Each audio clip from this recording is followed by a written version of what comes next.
এক গ্রামে ছোট্ট একটি ছেলে ছিল, নাম ছিল আমিন।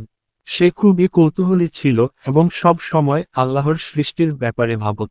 একদিন সে তার দাদার কাছে গিয়ে জিজ্ঞাসা করল, দাদা ভাই, আল্লাহ পৃথিবীতে কেন এত সুন্দর বানিয়েছেন? দাদা মুচকি হেসে আমিনকে নিয়ে গ্রামের পাশের ছোট্ট এক পাহাড়ের চূড়ায় উঠলেন। সেখানে থেকে দূরে বিস্তৃত সবুজ মাঠ, নদীর নীল জলরাশি এবং সোনালী সূর্যের আলোতে ঝলমল করা ধানক্ষেত দেখা যাচ্ছিল। পাখিরা গাছের ডালে গান গাইছিল, আর হালকা বাতাসে ফুলের সৌরভ ভেসে আসছিল।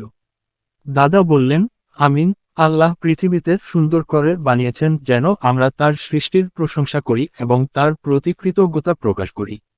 প্রতিটি ফুলের গন্ধ, নদীর স্রোত, পাখির গান, সবই আমাদের জন্য।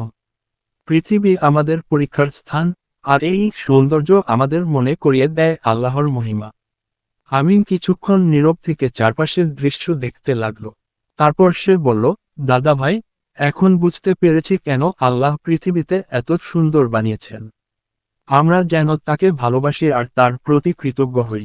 দাদা আমিনকে বুকে জড়িয়ে ধরলেন এবং বললেন, ঠিক বলেছ, বাছা। আল্লাহর সৃষ্টির প্রতি যত্ন নাও এবং তার দেখানো পথে চলার চেষ্টা করো। সেদিন থেকে আমিন প্রকৃতির প্রতি আরও যত্নশীল হয়ে উঠল এবং আল্লাহর প্রতি তার ভালোবাসা আরও গভীর হল।